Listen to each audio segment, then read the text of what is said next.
Please, no. Huwag ka na mahiga. Huwag na. Sayang yung friendship eh. Yung dessert agad. Si Lord nga nagpapatawad eh. Hey Zin, this is Ashton and today we're going to do the Nasaan Ka Na with Zin.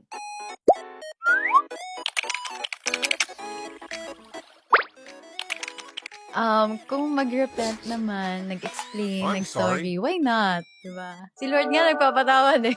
Ako pa kaya. Second chance lang wala nang third, fourth, fifth, wala na.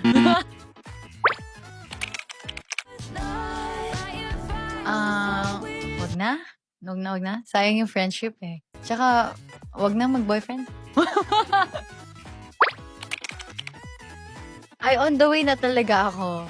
Promise. Kasi, tinatanong ka nung tao or nung friend mo para mag-a-adjust siya kung nasaan ka na ba talaga. So, for example, matagal ka pa, so pwede pa lang mag-coffee or kumain, di ba? So, kailangan mong maging honest kung nasaan ka na ba talaga. Hindi yung, on the way na ako, pero wala pa pala. Bad yun. Ayoko din. Parang, I respect yung mga time ng mga kasama ko, mga ka-work ko. Ayan. Kung malilate ka, okay lang, as long as sasabihin mo na malilate ka. Actually, yung dessert agad. Para ma-excite ako na kailangan ko matapos agad yung kakainin ko para diretso na ako sa dessert. Ice cream. Ice cream ako. Puro kalokohan at puro nakakatawang videos yung mga nasa FYP ko. Always.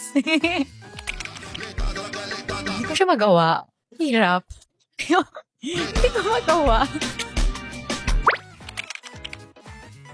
Actually, since nagpe-prepare ako for the concert, wala akong time na manood ng mga series or ng movies pa. Pero siguro after. 5 years ago, I think mas may tiwala ako sa sarili ko ngayon. Mas confident ako compared 5 years ago. And I think mas happy rin. Please, na huwag ka na mahiga. Kasi parang recently, ang thought ko kanina, paano kaya magkaroon ng confidence kagaya ng mga dancer? Parang sobrang na-amaze ako sa confidence na meron yung mga dancer. So, siguro, sasabihin ko sa sarili ko to take more dance open classes para mas matrain niya yung confidence and ma-apply niya and ma-adopt niya kung ano man yung confidence na meron yung mga nakakasama niya. Travel bucket list. Nag-iipon pa. Meron kaming plano with friends, like mag-Vietnam. Pero, plano pa lang. Malay mo, drawing. Koloran na lang namin. Super hindi ko in-expect talaga. Kasi, mga bata siya. Tapos, para lang may sculptor din sila. And, sobrang na-amaze ako kasi tinatawag nila ako yung sa character name ko na JJ. So, na-realize ko na, wow, ang laki pala talaga ng na-reach nung ang mutya ng Section E. Ang laki nang natulong sa akin ang mutya ng Section E.